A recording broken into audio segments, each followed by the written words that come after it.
So, hello, ladies and gentlemen. Today we will talk about string theory. String theory is a proposal in theoretical physics about what the smallest objects in nature are made of, and it has been worked on since about 1968, but it has never been tested. It's the leading candidate for a theory that would cover all four forces at once, but it's also the most criticized idea in modern physics, and both of those things are true at the same time.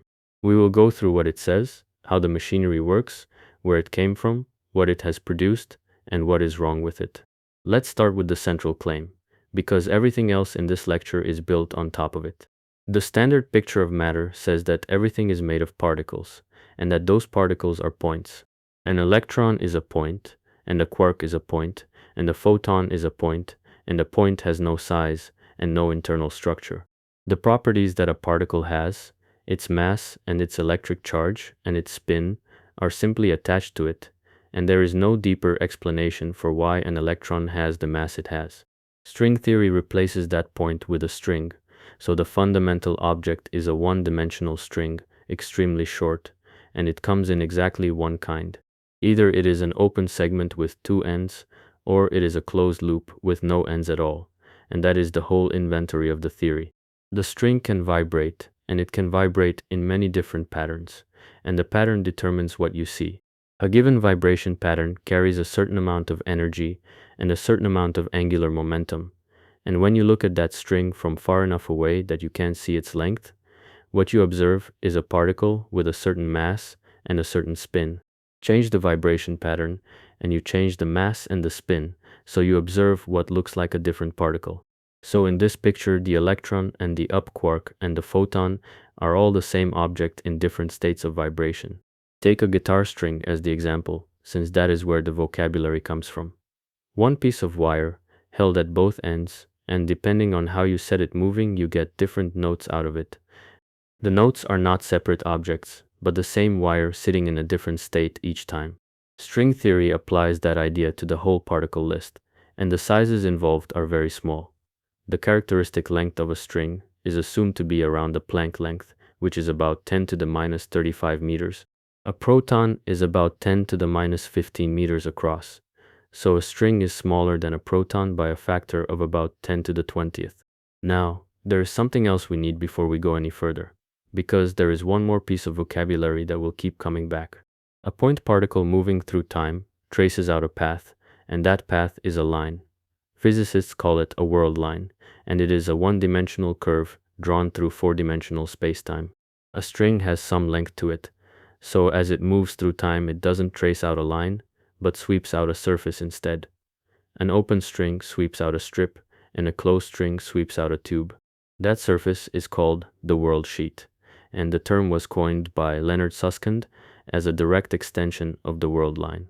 On the screen you can see the two of them side by side, with a thin line for the particle and a tube for the string. That distinction between a line and a tube is where the mathematical payoff comes from. So let's do that next. And to do it properly, we need to look at the problem string theory is trying to solve. Physics in the 20th century ended up with two frameworks. They both work, and they are both extremely well tested, but they don't fit together. The first is general relativity, published by Einstein in 1915, and it handles gravity. In general relativity, gravity works as the shape of spacetime itself, instead of as a force that pulls on objects. Mass and energy bend the geometry, and objects moving through the bent geometry follow the straightest path available to them.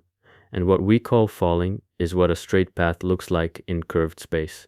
John Wheeler summarized it in one sentence, which is that spacetime tells matter how to move, and matter tells spacetime how to curve. General relativity is a classical theory, so there is no probability anywhere in it, but everything in it is definite. The second framework is quantum field theory, and it handles electromagnetism and the strong force and the weak force. Everything in it is probabilistic.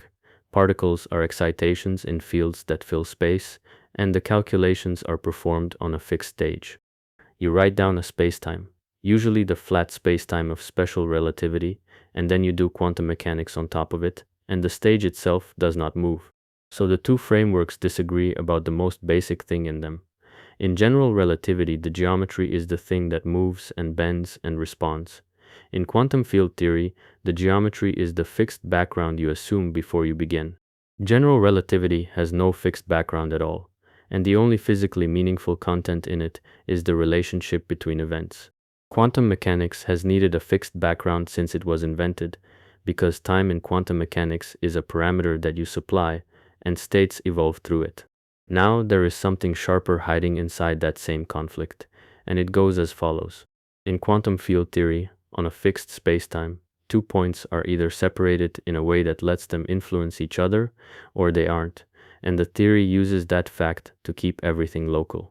In quantum gravity, the geometry is itself a quantum object, so whether two points can influence each other depends on the state of the geometry, and you can put the geometry into a superposition. That means 2 points can be in a superposition of being able to influence each other and not being able to influence each other, and there is no standard way to handle that. When you actually try to combine them, the calculations stop producing answers, and it's worth being careful about what that means, because it doesn't mean that some quantity in the universe is infinitely large. Here is how it works in the case that succeeds. When you calculate in quantum field theory, you add up all the ways something can happen, and some of those sums come out infinite. There is a standard procedure for handling that, called renormalization, and the procedure says that a small number of quantities in the theory cannot be calculated from inside the theory. You measure those quantities in an experiment instead. You put the measured values back in, and after that everything else comes out finite. In quantum electrodynamics, there are only a couple of these, essentially the charge and the mass of the electron, and once you have measured those two numbers, the theory predicts everything else to about 11 decimal places. When you apply the same procedure to gravity, it demands an infinite number of these unmeasurable quantities. You would need to run an infinite number of experiments to fix them all, but you can't, so the theory cannot be pinned down. At low energies, this does not cause trouble, because all of those unknown quantities are suppressed and you recover ordinary Einstein gravity no matter what their values are. But if you could probe very high energies, where the quantum effects take over, every one of those infinitely many unknown numbers would start to matter, and no predictions would be possible at all. So the trouble runs deeper than gravity being difficult to calculate, because at high energy, the theory stops being a theory. The energy scale where this matters is the Planck scale, and the length is the 10 to the minus 35 meters we mentioned earlier. To probe distances that small, you need energies roughly 10 to the 16th times higher than what the Large Hadron Collider produces, and no machine on that scale is being built or planned. Now, you gotta realize what that does to the whole field, because it means every proposal for quantum gravity has to be judged on mathematical consistency and on internal elegance, and not on a measurement. That situation has held for about 50 years, and it is the reason the arguments in this subject get as heated as they do. So that is the problem, and here is what a string does about it. Take 2-point particles that come together, interact, and leave as two other particles. In the diagram, that is two lines coming in, meeting at a single point, and two lines going out. The meeting point has no size at all, and the entire interaction happens at one location in spacetime, at zero distance. Zero distance is where the infinities come from, because the strengths involved have distance in the denominator. So as the separation goes to zero, the quantities you're calculating grow without limit, and when you add up all the possibilities, the answer diverges. That sharp corner in the diagram is the mathematical source of the trouble. Now do the same interaction with strings, where two closed strings come in as two tubes. They merge into one tube, and then they separate into two tubes again. When you draw that, there is no corner anywhere, and the surface is smooth all the way through. Physicists call the shape a pair of pants diagram, and if you go looking for the exact point where the interaction happened, there isn't one. On the screen you can see the two diagrams next to each other, with the sharp corner on the particle version and the smooth join on the string version. Now there is something else that follows from that smoothness, because with no special point in the picture, two observers moving at different speeds will slice that surface in different ways, and will disagree about exactly where and when the strings merged, and neither of them is wrong about it. The interaction is spread over a small region instead of being concentrated at a location, and the quantity that was heading for infinity never gets there. So the proposal is to replace the point with a very small object that has some size, and the divergence that has blocked every other attempt at quantum gravity does not appear. That is the structural reason people took the idea seriously in the first place. Now, there is something else going on here, and it is more specific than the first reason. Among the vibration patterns of a closed string, there is one that comes out massless and with spin too, and it appears whether you want it or not. That matters because if you try to write gravity as a quantum theory with a messenger particle, that particle is forced to have very particular properties. It has to be massless because gravity acts across the whole universe and travels at the speed of light. And it has to have spin too, because the source of gravity is the stress energy tensor, which is a second order object, and the messenger has to match what it couples to. Electromagnetism has a spin 1 photon because its source is the forecurrent, which is a first order object. And there is a stronger statement available than that, because any massless spin 2 field you write down will produce a force that can be distinguished from gravitation, because it will couple to the stress energy tensor in the same way gravity does. So if a massless spin 2 particle exists, it is the graviton, and there is no other option available. String theory contains a massless spin 2 vibration state that can't be removed. So it contains gravity, but it wasn't designed to. The graviton itself has never been detected and probably never will be, and it's worth knowing why. The problem is the interaction strength, and one published estimate says that a detector with the mass of Jupiter running at 100% efficiency, placed in close orbit around a neutron star, would observe about 1 graviton per decade under the most favorable conditions. And you couldn't tell those events apart from the background of neutrinos, because the neutrino shield you would need would be heavy enough to collapse into a black hole. Gravitational waves have been detected by LIGO and Virgo, but a wave is a large collective effect and an individual graviton is not. Now, string theory did not start as a theory of gravity, and the way it arrived at gravity by accident explains a lot about the shape of the subject. So before we get to the rest of the machinery, let's go on a short history lesson. In the 1960s, the open problem in physics was the atomic nucleus. Electrons were understood well because quantum electrodynamics described them to an absurd number of decimal places, but the inside of the nucleus was not understood at all. Protons and neutrons did not behave the way point particles behave. Their magnetic moments came out wrong for a point-like spin 1/2 particle, and when you fired things at them, they scattered the way a small sphere scatters. So people already suspected that the particles in the nucleus were extended objects of some size, and Werner Heisenberg had suggested, back in the 1940s, that the concept of a point in space might break down at nuclear distances. Because the strong force is strong, the usual calculational method did not work on it. That method writes the answer as a series, a leading term, and then a correction, and then a smaller correction, but it only works when each term is smaller than the one before, which happens when the interaction is weak. For the strong force, the terms do not get smaller. So people approached it sideways, studying only what went in and what came out, and refusing to speculate about the middle, and that produced a set of patterns without an explanation. Giulio Reggi found in 1959 that bound states fall into families. Geoffrey Chew and Stephen Frautschi found in 1961 that if you plot the spin of a meson against the square of its mass, the points lie on a straight line. In 1968, Gabriele Veneziano, who was born in Florence in 1942 and was at CERN as a visitor at the time, was looking for a function with the right symmetry properties to describe 4 particles scattering off each other. He found that the Euler beta function had exactly those properties, and it fit the data. On the screen you can see the function, and it is a short expression, a couple of gamma functions on top and one underneath. The beta function had been written down in the 1700s and had no previous connection to particle physics, but Veneziano could not say why it worked. Other people extended the result quickly, and it went in several directions at once. Zero Koba and Holger Beck-Nielsen generalized it from 4 particles to any number of particles. Miguel Virasoro and Joel Shapiro found a version that we now understand as describing closed strings. Jack Payton and Hongmo Chen worked out how to attach charge labels to it. The whole body of work was called the dual resonance model, and it was an active subject between about 1968 and 1973, but nobody could say what physical object the formula was describing. Then in 1969 and 1970, three physicists working separately gave the same answer.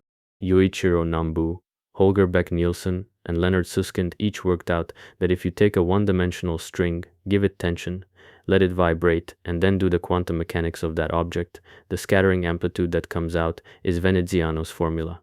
Nambu also wrote down the action principle for it, which is the rule that tells the string how to move, and the rule is that a string moving through time sweeps out a surface, and the string moves so that the area of that surface is as small as it can be. That is the Nambu-Goto action, and it's one line, and it's the entire classical dynamics of a string. So by 1970, there was a formula that fit the data and a physical picture underneath it, and the picture said that the particles in the nucleus were strings about 1 Fermi in length, which is roughly the width of a proton. That version of the theory had three serious problems. The first is that the mathematics only works in 26 dimensions. If you write the theory in an arbitrary number of space-time dimensions, you get an inconsistency called the conformal anomaly, and the theory contradicts itself. Claude Lovelace found in 1971 that the anomaly cancels in exactly one case, which is 26 dimensions, 25 of space, and 1 of time.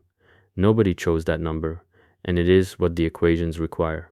The second is that the theory predicts a particle with imaginary mass, which is called a tachyon. Despite the science fiction associations, what a tachyon indicates in a theory like this is that the state you have been calling empty space is not the lowest energy state available, so the vacuum is unstable and the whole configuration wants to decay into something else. The third is that the early theory contains only bosons. Bosons are the particles that carry forces, such as the photon, and they are necessary. But everything that matter is made of is a fermion.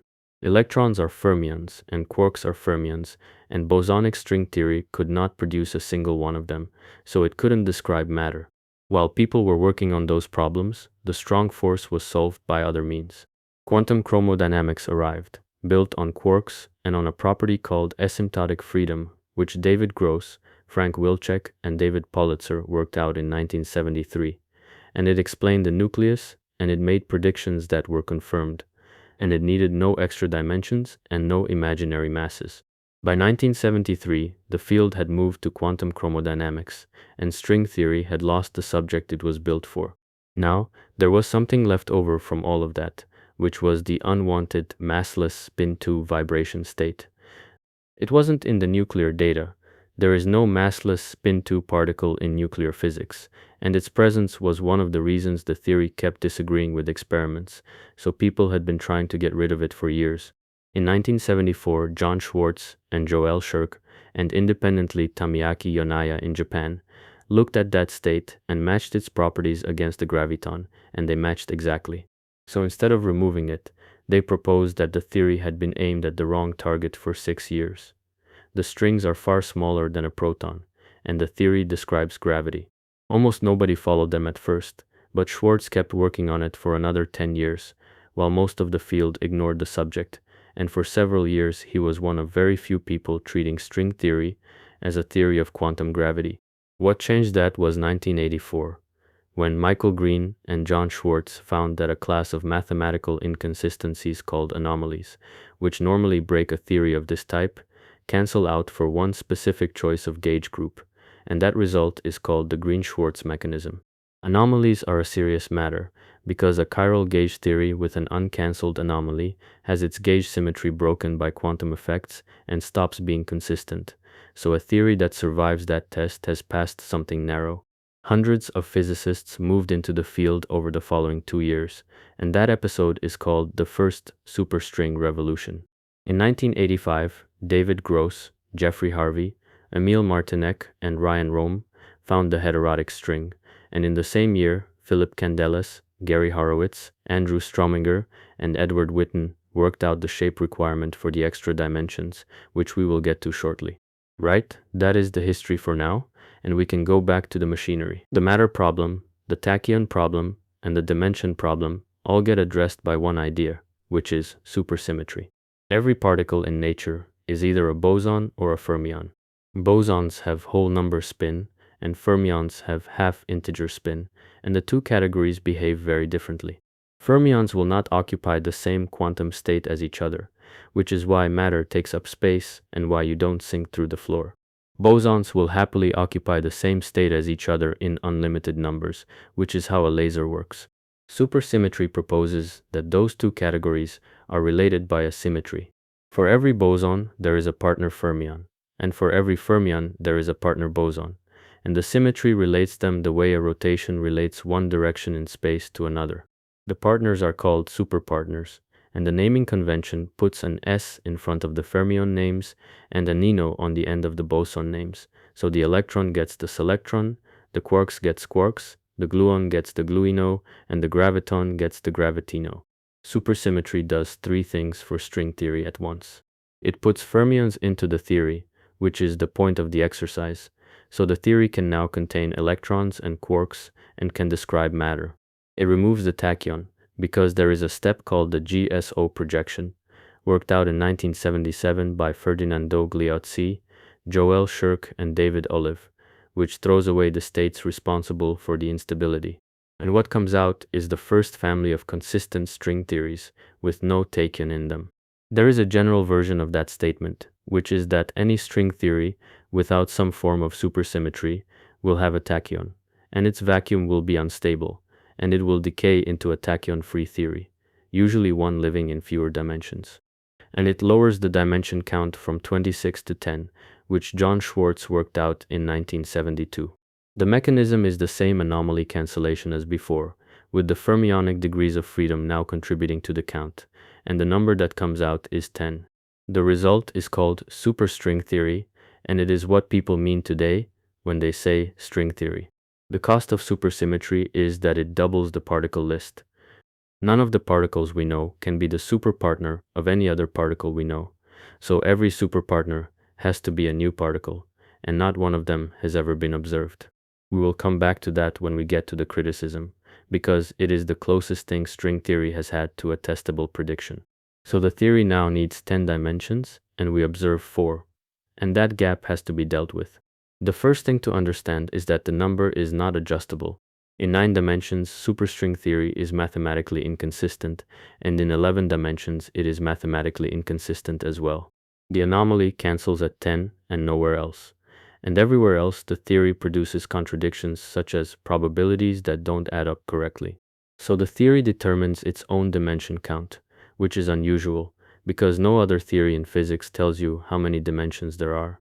But it determines the count at a value that disagrees with observation, and what it comes down to is that the equations only work in 10, and there is no intuitive account of why 10 that goes any deeper than that. The way the 6 extra dimensions get hidden is called compactification, and the idea is older than string theory, so we need another short history lesson here. In 1919, a German mathematician named Theodor Kaluza sent a paper to Einstein. There was a precursor, because Gunnar Nordström had tried adding a 5th component to the electromagnetic potential in 1914, but that attempt was abandoned because it couldn't account for gravitational lensing, so Kaluza's version is the one that produced the result. What Kaluza did was take general relativity exactly as Einstein wrote it, change nothing, add no new terms and no free parameters, and write it in 5 dimensions instead of 4, 3 of space, 1 of time, and 1 extra spatial dimension. The 5-dimensional metric has 15 components, and he sorted them so that the ordinary 4-dimensional spacetime metric sits in one corner, with a 4 vector along the edges and a scalar in the last diagonal slot. Then he worked through the standard machinery of general relativity on that object. What comes out in 4 dimensions is the Einstein field equations for gravity, which is expected, but also Maxwell's equations for electromagnetism, which is not. The 4 vector along the edge of the metric is the electromagnetic vector potential. You also get an equation for a scalar field, which corresponds to a hypothetical particle called a dilaton. And from the 5-dimensional equation of motion, you get both the 4-dimensional geodesic equation and the Lorentz force law, and electric charge comes out as motion along the 5th dimension. Physicists call that the Kaluza miracle, because the electromagnetic stress energy tensor appears in the 4-dimensional equations purely from the five-dimensional vacuum equations. Einstein wrote back saying he liked the idea enormously, but then held on to it for 2 years before agreeing to present it to the Prussian Academy in Berlin, where it was published in 1921. The obvious question is where the fifth dimension is. Kaluza's answer was that nothing in the theory depends on the fifth coordinate, which he called the cylinder condition, and it's an assumption made because the mathematics becomes very hard without it, or rather impossible to work with. One objection at the time was that he had invoked a fifth dimension only to remove its dynamics, which is fair. Oscar Klein gave the better answer in 1926, and it is the answer string theory still uses.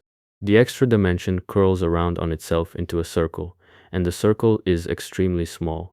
Klein put the radius at around 10 to the minus 30 centimeters, and the same source gives it elsewhere as about 23 times the Planck length. But those two figures do not quite agree, so take it as an order of magnitude. Once the extra dimension is a circle, motion along it becomes a standing wave, and standing waves come in whole numbers. So electric charge comes out quantized in integer steps, which is something we observe and which nothing else was explaining at the time. The standard way to picture this appears in every book on the subject.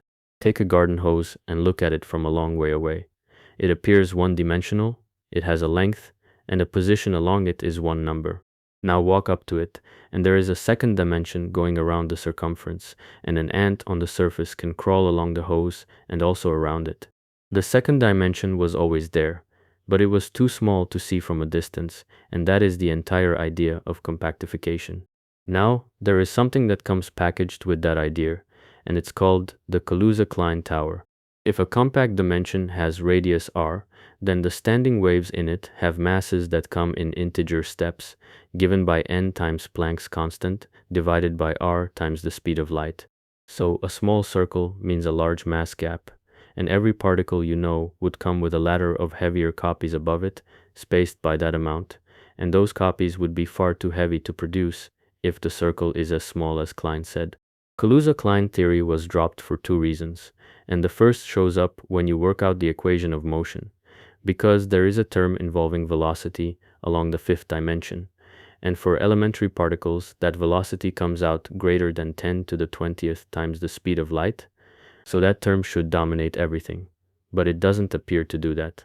And Klein's quantum version gives the electron a mass of roughly the Planck mass, which is wrong by a factor of about 10 to the 18th. Einstein, Wolfgang Pauli, Peter Bergman, and Valentine Bargmann all worked on it during the 30s and 40s without resolving that. But the classical theory was completed in the 1940s by three separate groups working independently. And then the idea sat unused until the 1970s, when supergravity and string theory needed exactly this mechanism. So that is the history, and now back to the 10 dimensions. 10 minus the 4 we observe leaves 6, and those 6 get compactified. A circle works for one dimension, but 6 dimensions can be folded in a very large number of ways, so the question becomes which shapes are allowed. The answer is a class of shapes called Calabi-Yau manifolds. They are named for Eugenio Calabi, who conjectured in papers in 1954 and 1957 that compact complex shapes of a certain type always admit a particular kind of metric, and Xingtong Yau, who proved that conjecture in 1978. The name was attached to them in 1985, in the paper by Candelas, Horowitz, Strominger, and Witten mentioned earlier, where they showed that if you want the compactified theory to keep the right amount of supersymmetry, the six-dimensional shape has to be one of these. So the class was picked for a reason, and the reason is that these are the shapes that preserve the property the theory needs. A Calabi-Yau of 3 complex dimensions has 6 ordinary dimensions, which is exactly the number that has to be hidden. On the screen you can see the standard picture of one, which is the folded, pinched, faceted shape that appears in almost every article about string theory. That image is a 2-dimensional projection of a 6-dimensional object, so what you're looking at is a shadow, and the visual intuition it gives you is limited or misleading if you lean on it too hard. Here is why the shape matters, and this is the load-bearing part of the whole compactification idea. The strings vibrate through all 10 dimensions, including the curled-up ones. So the geometry of the curled-up dimensions determines which vibration patterns are possible, and the vibration patterns are the particles. Therefore, the shape of the 6 hidden dimensions determines which particles exist, what masses they have, and what forces there are. The counting works as follows. Because a Calabi-Yau shape has holes in it, in the topological sense, the way a donut has 1 hole and a pretzel has 3. Connected with each hole is a group of low-energy vibration patterns, and low-energy vibration patterns are the ordinary particles. So a shape with 3 holes gives 3 families of particles. And the Standard Model does contain 3 generations of matter, the electron and then 2 heavier copies of the same pattern, which is a fact that nothing else explains. In this picture, it is explained by the shape having 3 holes. Strominger and Witten took it further and showed that the masses of the particles depend on how the holes in the shape intersect each other. So the arrangement of the holes relative to one another sets numbers that you would otherwise have to measure by hand. That is the ambition of the whole program in its clearest form.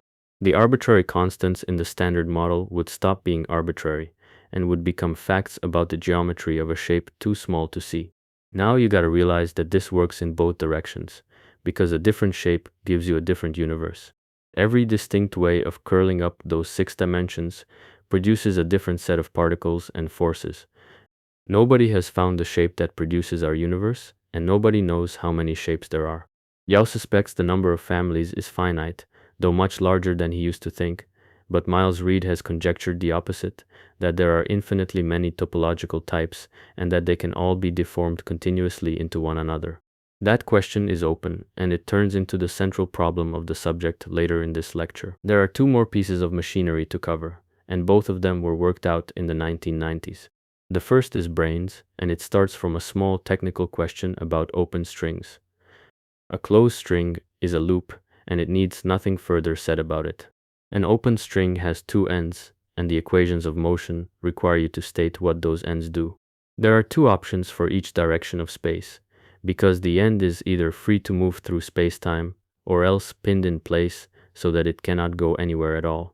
If it is pinned in some directions and free in others, then the endpoint is confined to move within a surface of some dimension. That surface is called a D-brane, and the D stands for Dirichlet, which is the name of the boundary condition, and brane is a shortening of membrane. A D-brane can have any number of dimensions, so a 0-dimensional one is a point, a 1-dimensional one is a line, a 2-dimensional one is a sheet, and so on upward, and the general term for an object of p dimensions is a p-brane, which sweeps out a world volume of p plus 1 dimensions. The natural reaction is that this sounds invented for convenience, because you needed somewhere for the ends of the string to sit, and so you introduced a surface for them.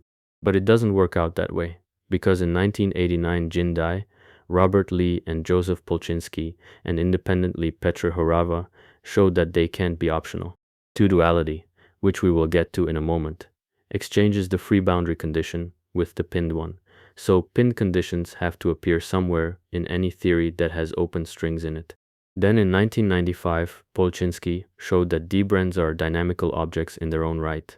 They have mass, they can carry charge.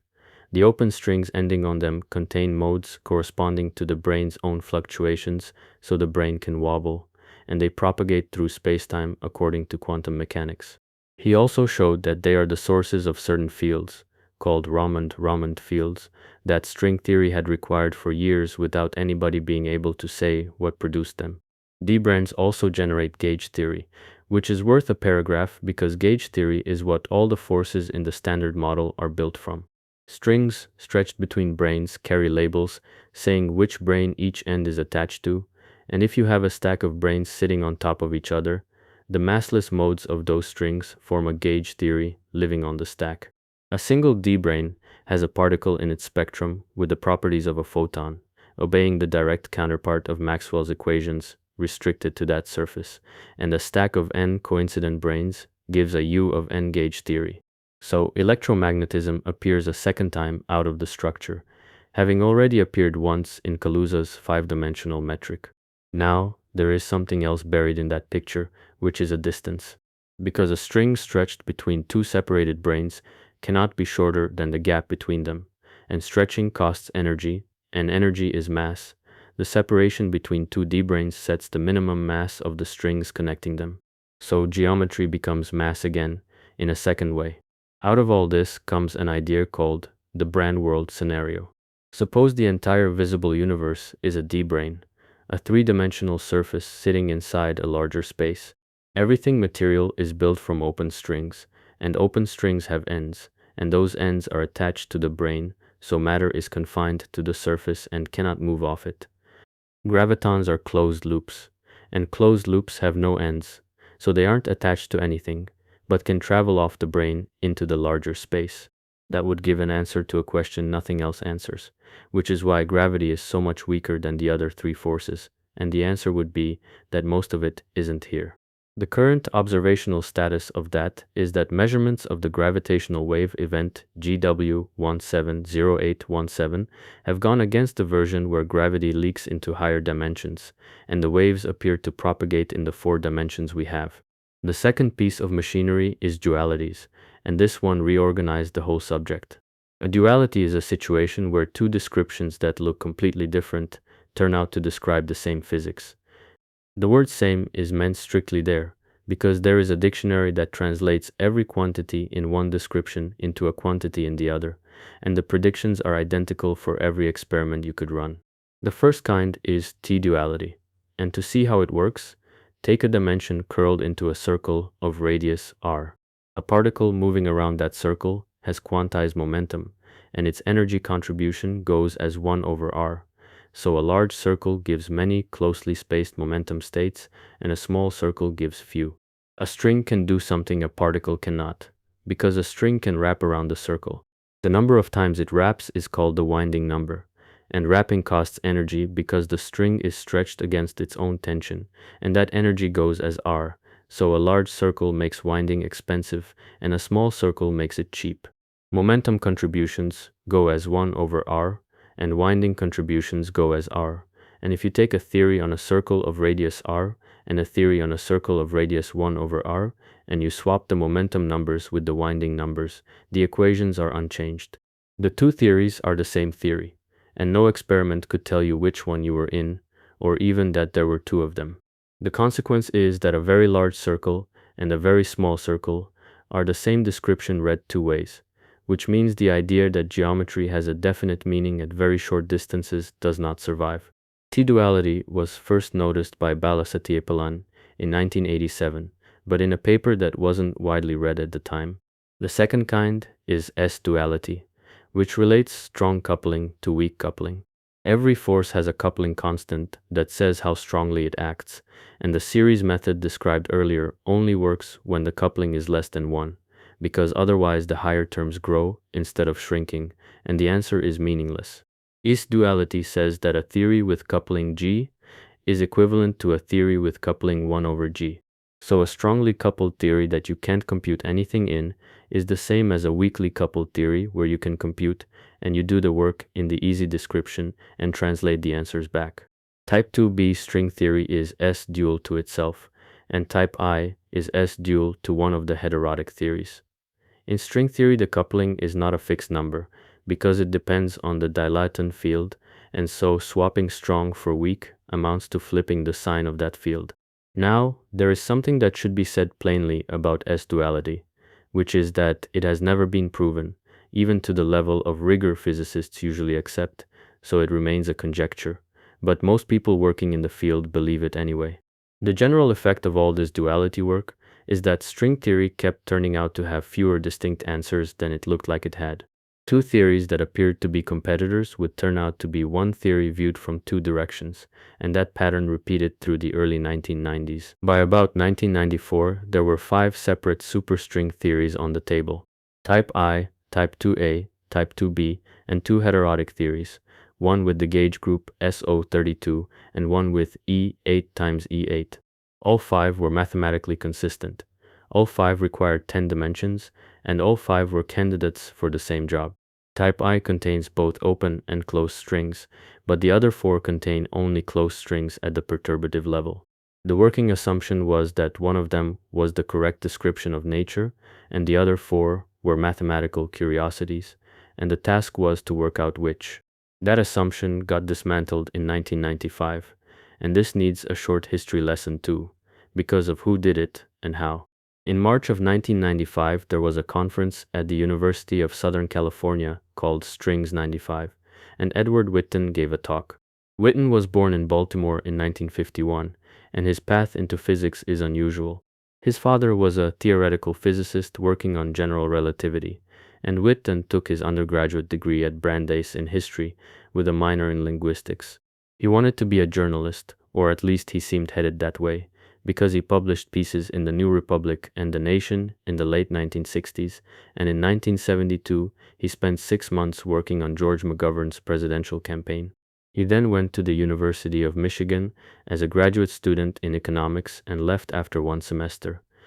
He turned up at Princeton in 1973 doing applied mathematics, switched into physics, and finished his doctorate in 1976 under David Gross. In 1990 he was awarded the Fields Medal, which is the highest award in mathematics, and he was the first physicist ever to receive it. Michael Atiyah, presenting the medal, said that Witten's command of mathematics is rivaled by few mathematicians, and that, in his hands, physics is once again providing a rich source of inspiration and insight in mathematics. What Witten proposed at that conference was that the 5 superstring theories are 5 limiting cases of a single theory, and that the single theory lives in 11 dimensions, and he called it M-theory. The argument rested on 2 supports, and one was the web of dualities, which by then connected the 5 theories to each other in a pattern that was getting difficult to explain any other way. The other was 11-dimensional supergravity, which had been sitting unused since 1978, when Werner Nahm showed that 11 is the largest number of dimensions a consistent supersymmetric theory can have, and Eugene Kremer, Bernard Julia, and Joel Shirk showed that supergravity is at its most elegant in exactly that maximum. 11-dimensional supergravity had looked like a dead end because it appeared to have nothing to do with strings, but it turned out to be one of the corners of the same object. The route from 11 dimensions down to 10 uses the mechanism we already covered. Curl one of the 11 dimensions into a circle, and what you get is type 2a string theory, with the size of that circle playing the role of the coupling constant. So a strongly coupled 10-dimensional string theory is the same thing as a weakly coupled 11-dimensional theory with a large circle in it. Curl it up a different way, with boundaries instead of a plain circle, and you get one of the heterotic theories. So which of the 5 theories you appear to be looking at depends on which corner of the parameter space you're standing in. In the months after the talk, hundreds of new papers appeared, and the episode is called The Second Superstring Revolution. Nobody has ever said what the M stands for, and this is documented rather than mysterious. The 1996 paper by Petro Horzava and Witten says, quoting directly, as it has been proposed that the 11-dimensional theory is a supermembrane theory, but there are some reasons to doubt that interpretation, we will non-committally call it the M theory, leaving to the future the relation of M to membranes. Witten has said that the M can stand for magic, mystery, or membrane according to taste. Years later, he said he thought his colleagues would understand that it really stood for membrane, and that unfortunately it got people confused. We should be precise about what M theory is, because the name gets used loosely. Nobody has written down the fundamental equations of M theory, and it is known instead through its limits, which are the 5 10-dimensional string theories and 11-dimensional supergravity, and it is known to contain 2-dimensional and 5-dimensional branes. The full theory does not exist as a set of equations anybody can hand you, and it's known only through those limits. Now we can get to the 2 results that people point at when they are asked what string theory has actually produced. The first one is about black holes, and to set it up, we need some thermodynamics. In 1972, Jacob Bekenstein was working through what happens when you throw something into a black hole. Take a box of hot gas, and hot gas has entropy, which is a measure of disorder, and the second law of thermodynamics says the total entropy of a closed system does not decrease. Push the box past the event horizon, and the gas is gone, and its entropy is gone with it. But as far as anybody outside can measure, the total entropy has decreased and nothing has compensated for it. Bekenstein's proposal was that black holes carry entropy themselves, and that the entropy goes up when you feed one by at least as much as you put in. He worked out that the entropy should be proportional to the area of the event horizon, meaning the area of the surface and not the volume inside, and in 1973, he suggested a value for the constant of proportionality. In 1974, Stephen Hawking did the calculation that settled the constant, and he did it while trying to prove the opposite. His reasoning was that anything with a temperature radiates, and a black hole is the object that doesn't let anything out, so a black hole must have zero temperature, and the thermodynamic analogy must be superficial. He set out to show that black holes do not radiate, but a careful analysis showed that they do, and at exactly the temperature required for the thermodynamics to be consistent. That is Hawking radiation, and it fixed the constant, and the result is that the entropy of a black hole is 1/4 of its horizon area measured in Planck units. It's called the Bekenstein-Hawking formula, and the subscript works out so that BH stands for either the two names or for black hole. Now, there is something awkward about that formula, because it creates a problem instead of closing one. Ludwig Boltzmann worked out in the 1870s what entropy is at the microscopic level. It's a count, and if you have air in a room, the entropy is the logarithm of the number of distinct arrangements of the molecules that all look identical from outside. Entropy is a number of possibilities, and there is no fluid or substance anywhere in the definition. So if a black hole has entropy, and entropy counts microscopic arrangements, then a black hole has microscopic arrangements, and it is made of something countable. For a stellar mass black hole, the number of distinguishable internal configurations would be enormous, but they would all look identical from outside. General relativity says the opposite, because there is a set of results called the no-hair theorems, and they say that a black hole is completely described by three numbers: its mass, its charge, and its angular momentum, and nothing else about what fell in survives. In Wheeler's phrasing, black holes have no hair, and so classical gravity says the number of internal configurations is 1, and thermodynamics says the logarithm of that number is the horizon area in Planck units.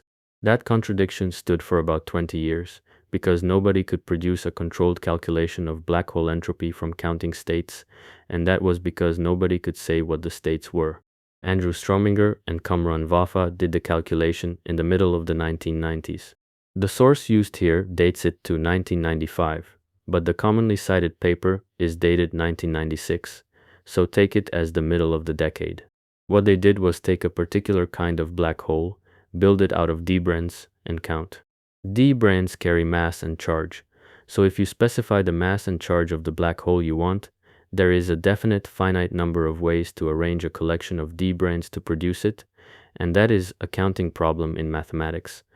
They counted the arrangements, took the logarithm to get the entropy, and compared it against the Bekenstein-Hawking formula. The two numbers agreed exactly, including the factor of 1/4.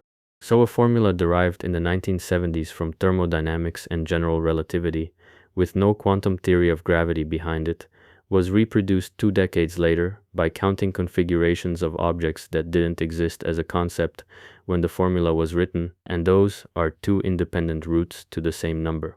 Now, there are limits on that result, and they are substantial. The black holes they could count are extremal, or near extremal, which means they carry the largest charge possible for their mass, and they are supersymmetric, and no black hole in the sky is either of those things. The calculation was done in 5 dimensions, and follow-up work extended it to large classes of other extremal and near extremal black holes, and the agreement held, and in 1998 Strominger argued the result should generalize to any consistent quantum theory of gravity, and later work pushed toward more ordinary cases.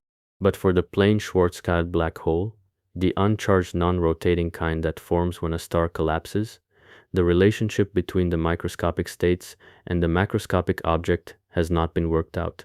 So the answer is exactly right for a class of objects that doesn't occur in nature, and it isn't known whether it is right for the ones that do. The second result is the ADS/CFT correspondence, proposed by Juan Maldacena in late 1997.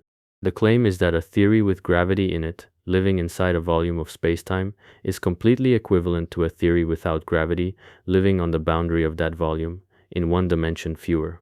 The pieces need setting up one at a time, because none of the words in that sentence mean what they sound like. Anti-de Sitter space is a particular solution of Einstein's equations, a spacetime with a negative cosmological constant. Our universe has a small positive one, so this is not our universe, and it's worth knowing that at the outset. Anti-de Sitter space is neither expanding nor contracting, and it looks the same at all times. The way to picture it is with a hyperbolic disk, which is the Escher tiling where the tiles appear to shrink toward the edge. In the geometry of that space, all the tiles are the same size, and the boundary circle is infinitely far away from any point inside. Now stack those disks, one for each moment of time, and you get a solid cylinder whose cross-section is a hyperbolic disk and whose vertical direction is time. On the screen you can see it, and what matters in the picture is the surface of the cylinder, because that surface is the boundary of the space, and every point in the interior is infinitely far from it.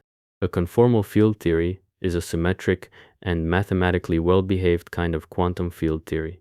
The specific one in Maldaceno's example is n equals 4 supersymmetric Yang-Mills theory, which is a relative of the theory that describes the strong force carrying much more symmetry than anything in our world has. The flagship statement is that type 2b string theory on a 5-dimensional anti-de Sitter space times a 5-dimensional sphere is the same theory as n equals 4 supersymmetric Yang-Mills on the 4-dimensional boundary. Every object in one has a counterpart in the other, and there is a dictionary between them, and the predictions are quantitatively identical. The way one source puts it, if two particles have a 40% chance of colliding in the gravitational theory, then the corresponding collections in the boundary theory also have a 40% chance of colliding. A single particle in the gravitational theory may correspond to a collection of particles on the boundary. Now you gotta realize how strange that statement is. One theory has gravity in it, the other has no gravity in it at all. They live in different numbers of dimensions, and they are the same theory. Gravity and one of the dimensions of space are what you get when you take the boundary description and look at it another way. Maldacena published on the 1st of January 1998, and the work was sharpened over the following months by Stephen Gubser, Igor Klebanov, and Alexander Polyakov, and separately by Witten, who established that the field theory lives specifically on the boundary. Polyakov said that Maldacena's work opened the floodgates, and by 2015 that paper had over 10,000 citations and was the most cited paper in high-energy physics. It remains a conjecture, and it's never been rigorously proven, but the accumulated evidence for it is large. There are two other worked cases of the correspondence. M-theory on a 7-dimensional anti-de Sitter space times a 4-sphere corresponds to a 6-dimensional theory called the 2-0 theory, which is poorly understood because it is a quantum theory with no classical limit at all. And M-theory on a 4-dimensional anti-de Sitter space times a 7-sphere corresponds to a 3-dimensional theory called ABJ-M theory, introduced by Aharoni, Bergman, Jafferis, and Maldacena, and that case has 4 non-compact dimensions, which makes it a somewhat more realistic model of gravity. Now, the general version of that idea is called the holographic principle, and it came first. Gerard 't Hooft proposed it in 1993 in a paper called Dimensional Reduction in Quantum Gravity, arguing that the total number of degrees of freedom in a region of spacetime surrounding a black hole is proportional to the surface area of the horizon. Leonard Susskind gave it a precise string-theoretic form shortly afterwards, building on 't Hoof's work and on an observation Charles Thorne had made in 1978. The statement is that the complete description of a volume of space can be encoded on a lower dimensional boundary of that region. Susskind's own formulation of the principle runs as follows. The three-dimensional world of ordinary experience, the universe filled with galaxies, stars, planets, houses, boulders, and people, is a hologram, an image of reality coded on a distant two-dimensional surface. The reasoning behind it comes back to black hole entropy, the maximum entropy you can pack into a region of space before it collapses into a black hole, scales with the radius squared instead of the radius cubed. Squared is area and cubed is volume, so the information capacity of a region goes with its surface.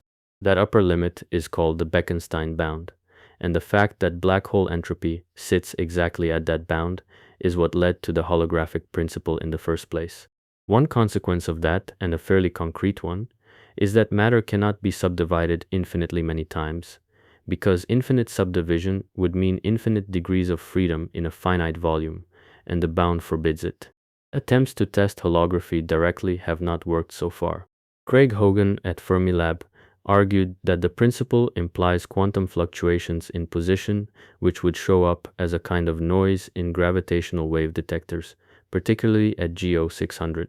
Those claims have not been widely accepted, and they appear to conflict with string theory calculations. Analyses in 2011 of a gamma-ray burst measured by the Integral Space Observatory showed the noise is absent down to a scale of 10 to the minus 48 meters against the 10 to the minus 35 meters Hogan predicted. Now, there is one place where all of this touches laboratory data, and we should go through it, because it is the only place where that happens. When heavy ions are smashed together, gold nuclei or lead nuclei, at sufficient energy, they produce a state of matter called a quark-gluon plasma. The quarks stop being confined inside protons and neutrons and move freely for an instant at temperatures of around 2 trillion Kelvin, which are conditions comparable to about 10 to the minus 11 seconds after the Big Bang. This is produced at the Relativistic Heavy Ion Collider at Brookhaven National Laboratory and at the Large Hadron Collider. The physics of the plasma is governed by quantum chromodynamics, and quantum chromodynamics is strongly coupled in that regime, so the series method fails for the reason described earlier, and the theory is correct but unusable at the same time. But strong coupling on one side of a duality is weak coupling on the other side. So in 2005, Dam Tansong and his collaborators used the correspondence to describe the quark-gluon plasma in terms of black holes in 5-dimensional spacetime, where the calculation is manageable, and produced numbers. They predicted a value for the ratio of shear viscosity to entropy density and conjectured that the value is a lower bound for a large class of systems, and the experiments at Brookhaven landed near it. The caveat in the source is specific, because in one model the experimental result was close to that constant, but in another model it wasn't, so that is a partial and model-dependent success. There is a second application, called jet quenching, where a very energetic quark loses its energy over a few femtometers while moving through the plasma, and the correspondence gives an estimate of about 4 giga-electron-volts squared per femtometer, but the measured value lies in the range of 5 to 15. Now, there is comparable work going on in condensed matter physics, where Subir Sachdev and others have applied these methods to the transition between a superfluid and an insulator in lattices of very cold atoms, and the behavior during the transition turns out to be describable in terms of a higher dimensional black hole. We should be careful about what those applications show, because this is the most overclaimed part of the subject. On the one hand, they show the mathematics is useful. A tool derived inside a theory of a universe we don't live in produces numbers in roughly the right range for experiments that are actually run, and that is worth having. On the other hand, they don't show that the universe is made of strings. Larry McLaren made the objection at a conference in 2006, and his list is worth going through, because n equals 4 supersymmetric Yang-Mills is not quantum chromodynamics. It has no mass scale, it is conformally invariant, it has no confinement and no running coupling constant, it is supersymmetric, and it has 6 scalars in the adjoint representation. His conclusion was that there is no consensus and no compelling argument that results from that theory would reliably reflect quantum chromodynamics.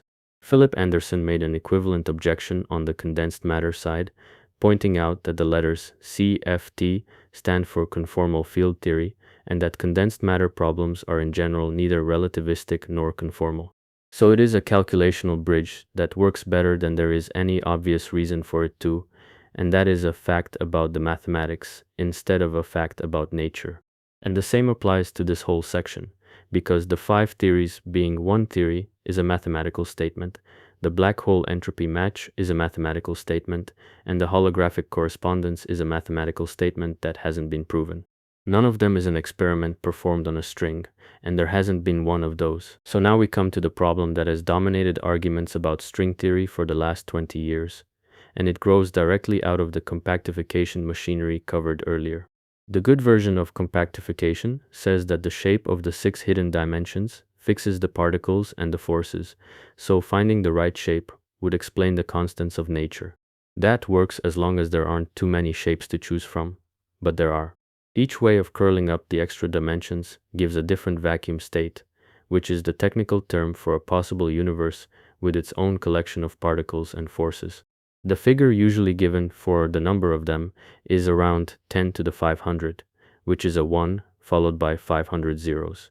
For comparison, the number of atoms in the observable universe is somewhere around 10 to the 80th, so this is a number with no physical referent at all. Now, there is something worse hiding in that number, because the figure is a lower bound and it has been revised upward. One estimate now puts it at 10 to the 272,000, and as far as anyone can tell, the true number may be higher still. The count explodes because you're choosing a shape and also choosing values for a set of fields threaded through the holes in that shape, and the number of ways of doing that multiplies out very quickly. There is also a result that the problem of finding a vacuum with a sufficiently small cosmological constant, if the space of vacua has no useful structure to it, is NP complete. The collection of all of them is called the landscape. Leonard Susskind brought the term into string theory, taking it from the fitness landscape in evolutionary biology, and Lee Smolin, who became one of the landscape's harshest critics, is the one who first applied the word to cosmology in his book The Life of the Cosmos in 1997. Now, there are two positions on what the landscape means, and both of them are held by serious people. The first position says the landscape is a feature. The reasoning starts with Steven Weinberg in 1987. The cosmological constant, which drives the accelerating expansion of the universe, has a measured value about 120 orders of magnitude smaller than what particle physics predicts, and that gap has been called the worst prediction in physics. Weinberg pointed out that the value cannot be much larger than it is, because a larger value would have made the universe expand too fast for galaxies to form, and then there would be no observers in it. So he suggested there might be a very large number of possible universes with different values of that constant, and that we find ourselves in one of the small value ones because those are the only ones where the question can be asked. Susskind applied that to the landscape directly, saying that the different vacua are realized as different universes inside a larger multiverse, and that the small value of our cosmological constant is a consequence of the fact that a small value is required for observers to exist. André Linde and Martin Rees have argued along similar lines. That style of argument is called anthropic reasoning, and it predates string theory. The phrase anthropic principle comes from Brandon Carter at a symposium in Krakow in 1973.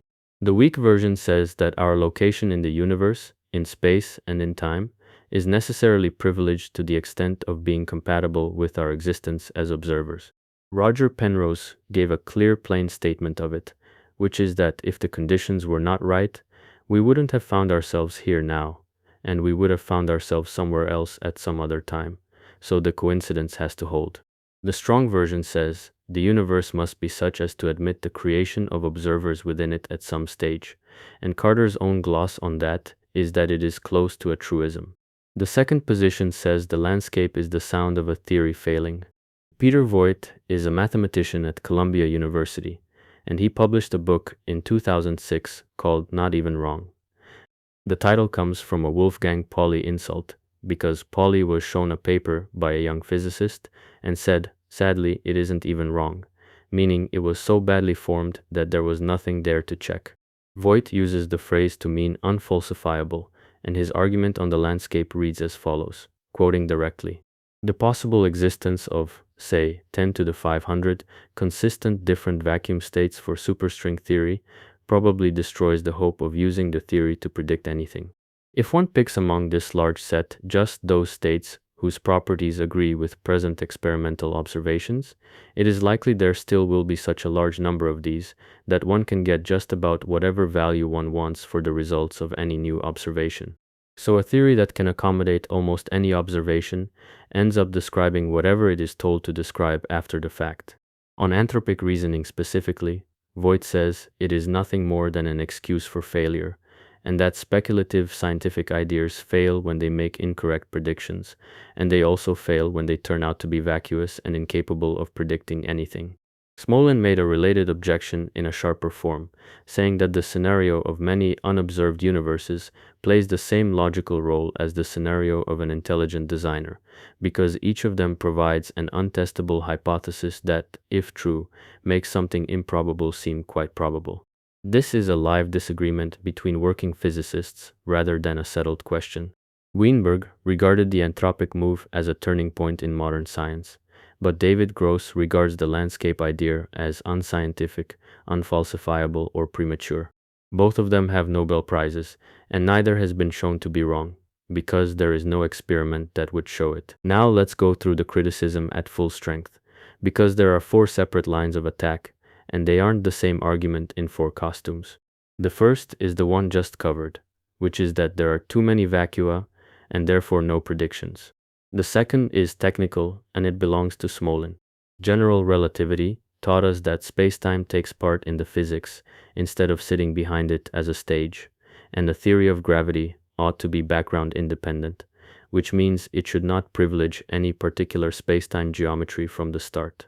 String theory, as it is normally set up, does the opposite, because you specify a fixed reference geometry and then describe all the other possibilities as perturbations of that fixed one. Smolin calls that the principal weakness of string theory as a theory of quantum gravity, because it fails to carry over the one important lesson from general relativity. Joseph Polchinski replied, and the reply runs as follows. Smolin is mistaking an aspect of the mathematical language being used for one of the physics being described.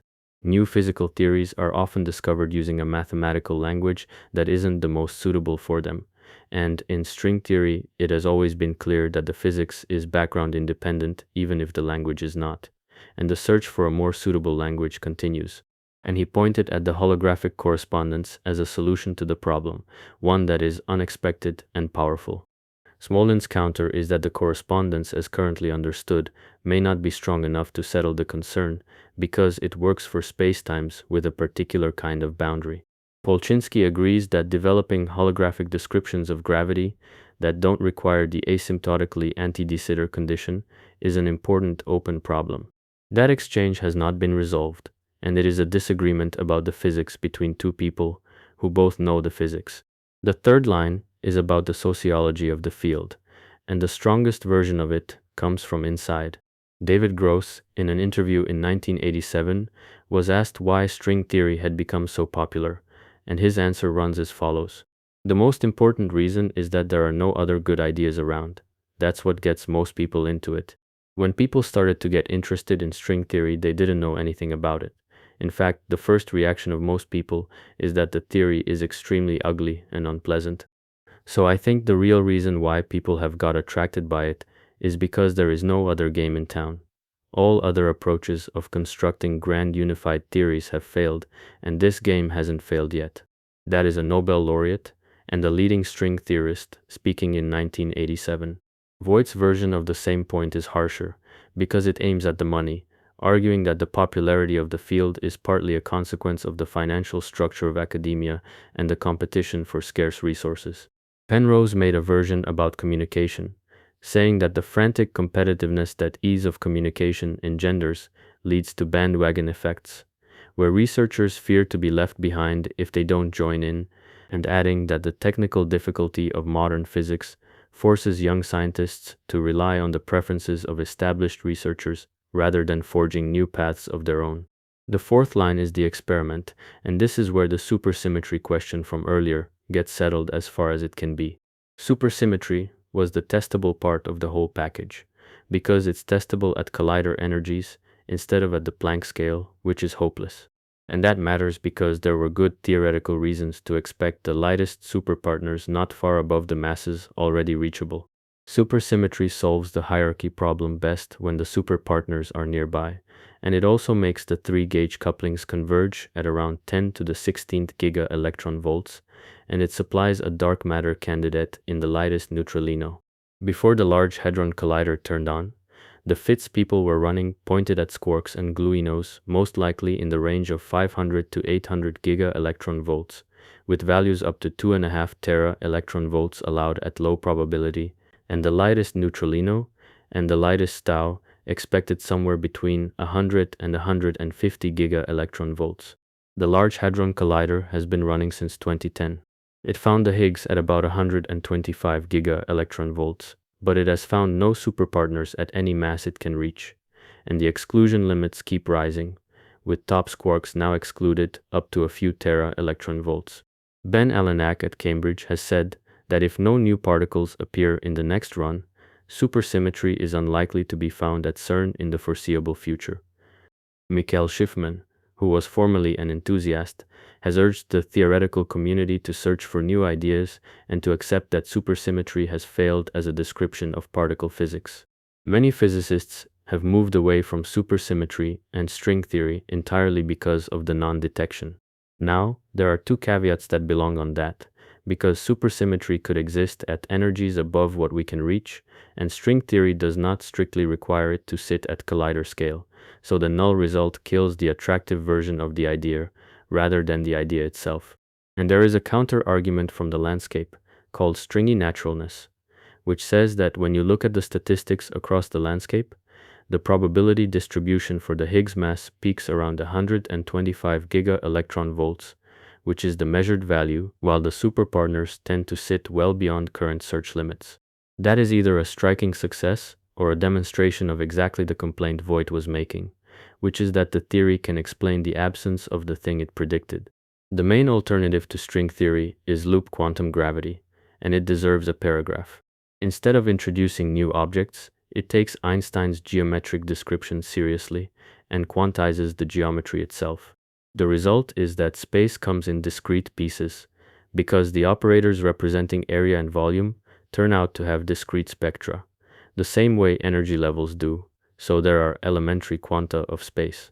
The states are described by structures called spin networks, which Roger Penrose introduced abstractly, and which Carlo Rovelli and Lee Smolin showed arise from non-perturbative quantization of general relativity.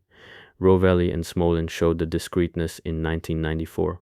It's background independent by construction, which is the property Smolin says string theory lacks, and it needs no extra dimensions or supersymmetry, and Rovelli treats that parsimony as a strength. About 30 research groups work on it worldwide, so it is not a fringe pursuit.